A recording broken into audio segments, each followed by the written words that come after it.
இந்த பதிவை கேட்டீங்க அப்படின்னா, குலசாமி கோவிலுக்கு போகணும் அப்படிங்கிற ஒரு ஆசை வரும். இன்னைக்கு நான் ஏன் குலசாமி கோவிலுக்கு போணும் அப்படின்னு ஏன் ஆசைப்படணும்? எதுக்கு நமக்குள்ள ஆசை வரணும் அப்படின்னு சொல்றேன் அப்படின்னா, குலசாமியோட மகத்துவம், நம்ம சாமி நம்மகிட்ட காட்டுற பாசம், நம்ம சாமி நாம மேல வைக்கிற அக்கறை, நமக்கு இன்னும் தெரியாம, புரியாம இருக்கிறது தான் ரொம்ப வருத்தமான ஒண்ணு.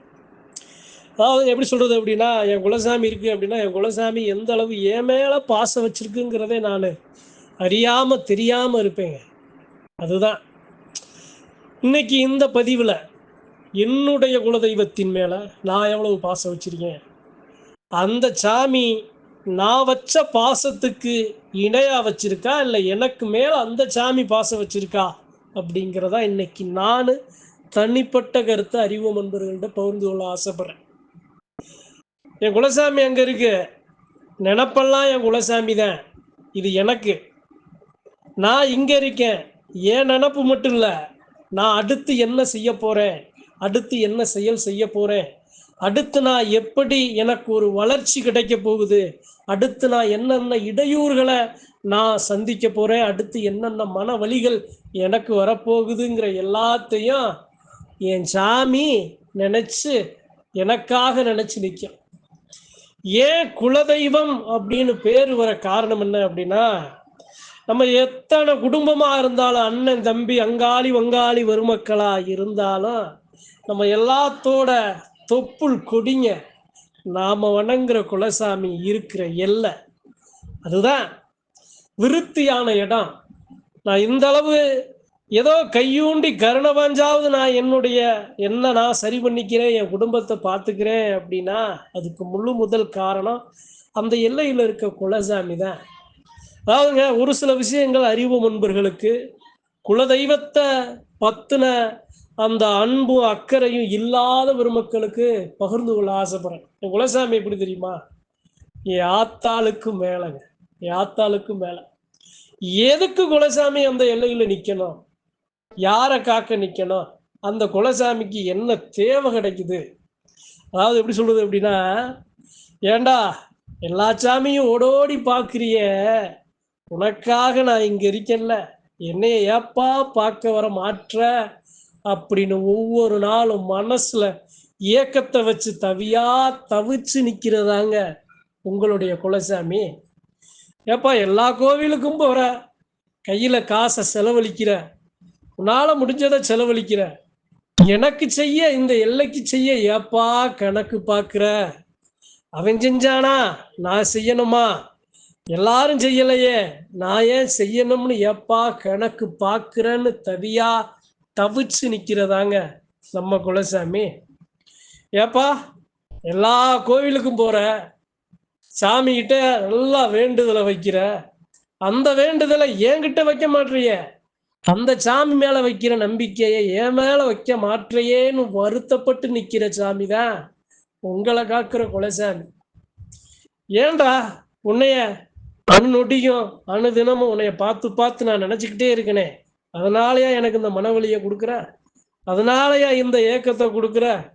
உனக்காக என் பிள்ள ஒருவா சோறு கொண்டு வருவேன் அப்படின்னு தேவையில்லாத இடத்துக்கு அழைக்கிற அலையா விருந்தாடியா கூட நான் எங்கேயும் போகாம உனக்காக இந்த எல்லையில காத்து நிக்கிறேனே, எனக்கு ஒருவா சோறு கொண்டு வரவாப்பா இவ்வளவு யோசனை யோசிக்கிற அப்படின்னு நம்ம சாமி சொல்லாம சொல்லுங்க, சொல்லாம சொல்லும். சாமியாடி ஒரு மக்கள் இருக்கா பாருங்க, ஏயா கலங்குற, ஏண்டா மனம் உடைஞ்சு உட்கார்ந்துருக்க, கலங்காதரா, உன்னைய மாதிரி பல நூறு தலைமுறை பல நூறு வருடமா பல கஷ்டங்கள்லையும் வேதனைகள்லையும் தவிச்சு நிக்கிறேன், நான் இருக்கணப்பா, கலங்காத, மனச திடமா வையின்னு சாமியாடிகளுக்கு ஆறுதல் சொல்ற சாமி தாங்க நீங்க வணங்குற குலசாமி. எங்க போனாலும் குலசாமிய குலசாமிய வணங்கு, குலசாமிக்கு ஒரு சூடத்தை பொறுத்து, குலசாமிக்கு ஒரு காணிக்கையை வையின்னு சொல்ல காரணம் என்ன தெரியுமா? நாம எந்த காரியம் செஞ்சாலும் அந்த காரியம் நல்லபடியா ஜெயிக்கணும்னு ஏங்குற எண்ணம் கொண்ட தெய்வம் அந்த குலசாமியா இருக்கிறதுனால எங்க போனாலும் அந்த குலசாமியை நினைங்க. ஏன்னா அதோட பிள்ளைக்கு காலத்துக்கும் நன்மையை தாங்க நினைக்கும். நான் சாமியா நிற்கிறேன், நான் குலசாமியா நிற்கிறேன் அப்படின்னா, என் பிள்ளை நல்லவனா இருந்தாலும் கெட்டவனா இருந்தாலும் அவன் செய்கிற செயல் அவனுக்கு நல்லதவே கொடுக்கணும். என் பிள்ளை கெட்ட விஷயமே செஞ்சாலும் என் பிள்ளைக்கு நல்ல ஒரு வழி, நல்ல ஒரு ஒரு ஒரு மாற்றத்தை கொடுத்து திருந்தி வரணும்னு நிற்கிற அந்த குலசாமியோட எண்ணம். அதனாலதான் பெத்த தாய்க்கு மேல எப்படி சொல்றது அப்படின்னா, நம்ம வருஷத்துல ஒரு தடவை போறோம், சாமிக்கு செய்ய வேண்டியதை செய்யறோம், நாம வீட்டுக்கு வந்துடுறோங்க.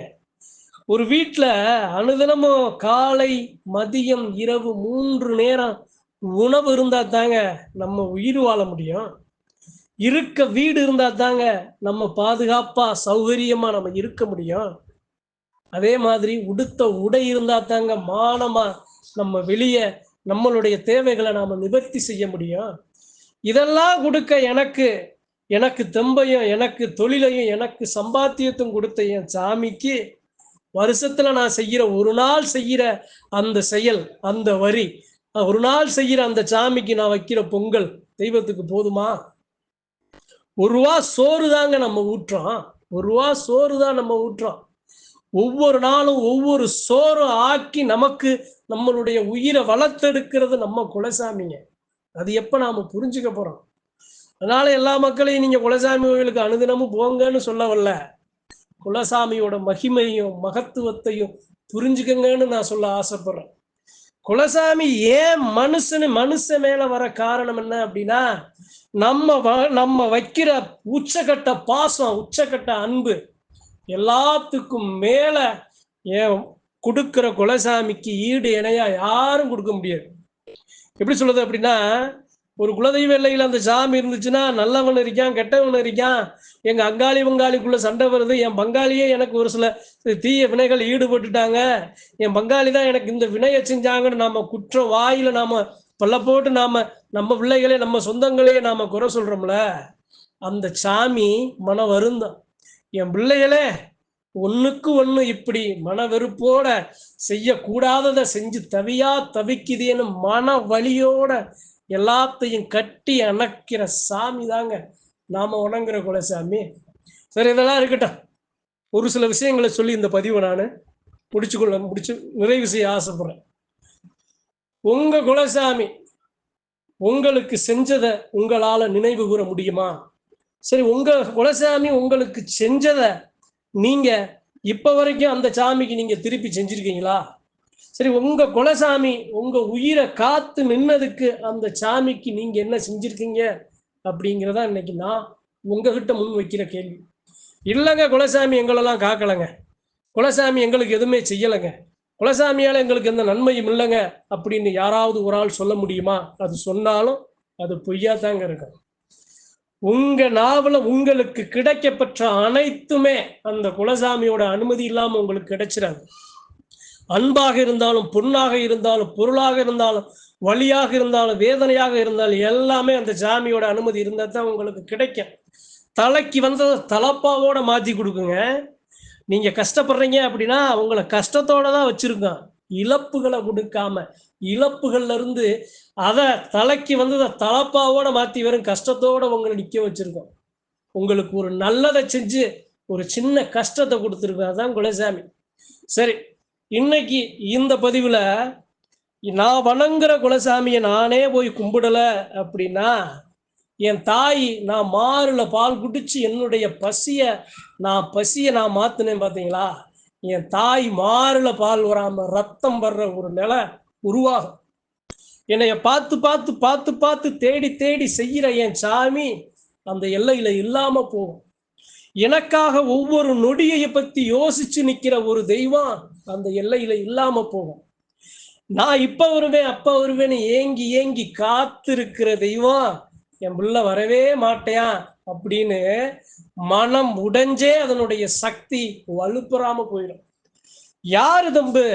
என் சாமி, என்னை காக்குற சாமிக்கு யாரு தம்பு அப்படின்னா, அந்த தெய்வத்துக்கு பாத்தியப்பட்ட மக்க, பங்காளி பெருமக்க எத்தனை தலைக்கட்டா வேணும் இருக்கட்டும், ஒரு தலைக்கட்டா கூட இருக்கட்டும், அந்த ஒரு தலைக்கட்டு தான் அந்த சாமிக்கு முக்கியமான தெய்வம். ஊராம் போய் ஊற்றுறதுக்கும் தான் புள்ள ஊற்றுறதுக்கு நிறைய வித்தியாசம் இருக்குங்க, நிறைய வித்தியாசம் இருக்கு.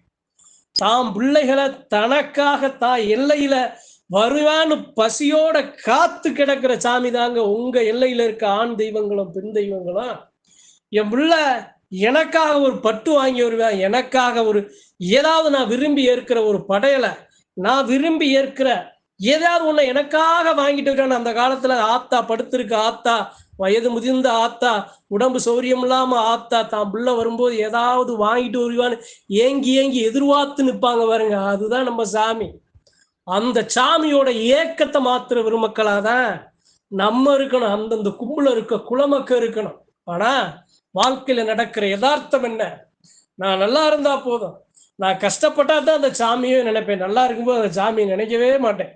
நான் எப்ப கஷ்டப்படுறேனோ அப்பதான் அந்த சாமியை போய் தேடி பார்த்து, ஐயா என்னை காப்பாத்து, ஐயா உனக்கு இதை செய்யறேன், ஐயா உனக்கு கிடா வெட்டுறேன், உனக்கு பொங்கலை வைக்கிறேன், ஐயா உனக்கு ஆயுதத்தை அடிச்சு வைக்கிறேன்னு நான் போவேன். நான் நல்லா வசதியா இருந்தேன்னா போகவே மாட்டேன், பல வருஷம் கூட போக மாட்டேன், ஒரு வருஷம் முழுவதும் போக மாட்டேன். ஆனா எனக்கு நான் நல்லா கஷ்டத்துல வேதனை இருந்தேன்னா அனுதினமும் அந்த சாமியை நினைப்பேன். அப்ப அதுக்காக நம்ம சாமி நான் பிள்ளை கஷ்டப்படணும், கஷ்டப்பட்டாதான் நம்மளை நினைக்கிறியான்னு நம்ம சாமி நமக்கு கஷ்டத்தை கொடுத்துருதா? நம்ம கஷ்டத்தை நம்ம வச்சுக்குதா? நம்மளை கஷ்டப்படாம என் பிள்ளை என்னை பார்க்க வரலாட்டாலும் நல்லா இருக்கணும்டான்னு இருக்கிற அந்த எண்ணம் இருக்குல்ல, அந்த எண்ணத்துக்கு அந்த தெய்வத்தை ஓடோடி போய் அந்த சாமியை நம்ம பார்க்கணுங்க. குலசாமியை பார்க்கணும். யாரும் இல்லைங்க, குலசாமிக்கு மட்டும் நீங்க தாங்க. உங்க ரத்த வந்த சொந்த உறவுகள் தான், உங்க வகையறாத ஓரசன வாரசனை எல்லாம் பார்க்கும், வணங்கும், நல்லா அந்த தெய்வத்துக்கு மரியாதையை செலுத்தும். ஆனா அந்த சாமி ஒரு வீட்டுக்கு நாம போறோம்னா அந்த வீட்டுல நல்லா உரிமையோட உட்கார்ந்து சாப்பிடுற வீடு எந்த வீடா இருக்கும் அப்படின்னா, தாம் பிள்ளை கள்ளங்கவடம் இல்லாம எந்த பிள்ளை இருக்கோ அந்த பிள்ளையா இருக்கிறது குலமக்களோட, அந்த தெய்வத்தோட அந்த உறவுகள், அந்த குலமக்கள், அந்த பங்காளிகள், அந்த தலைக்கட்டு அவங்க போகணும் அந்த எல்லைக்கு. அதனால இந்த பதிவுல ரொம்ப அதிகமா பேச விரும்பல. குலசாமியை விட்டுறாதீங்க. உங்களை விட்டு விலகிருச்சு அப்படின்னா நீங்க என்ன செஞ்சாலும் அந்த சாமியை பிடிக்க முடியாது. கத்தி கதறி அழுதாலும் அந்த சாமியை நீங்க பிடிக்க முடியாது. தீய வினைகள்ல எவ்வளவோ செய்யக்கூடாத விஷயங்களை நீங்க செஞ்சு அந்த எல்லையில இருக்க சாமி கோபக்குறியில மீறி நின்றுச்சு அப்படின்னா அந்த சாமியை பழைய நிலைக்கு நீங்க உங்களால கொண்டு வர முடியாது. உங்களுக்கு நடக்கிற நன்மைகள் உங்களுக்கு தெரியாதுங்க, அந்த சாமிக்கு தான் தெரியும். நமக்கு நடக்க போற தீமைகள் நமக்கு தெரியாதுங்க, சாமிக்கு தாங்க. அதுல இருந்தெல்லாம் நம்மளை பாதுகாக்கிற பொக்கிஷம் தான் நாம வணங்குற குலசாமி. அதை முதல்ல புரிஞ்சுக்கோங்க. அதனால குலசாமியை கைவிற்றாதீங்க சாமிகளான்னு சொல்லி இந்த பதிவு அறிவோம் நண்பர்களுக்கு பகிர்ந்து கொள்ள ஆசைப்படுறேன். நன்றி, வணக்கம். மற்றும் ஒரு பதிவில் சந்திப்போம்.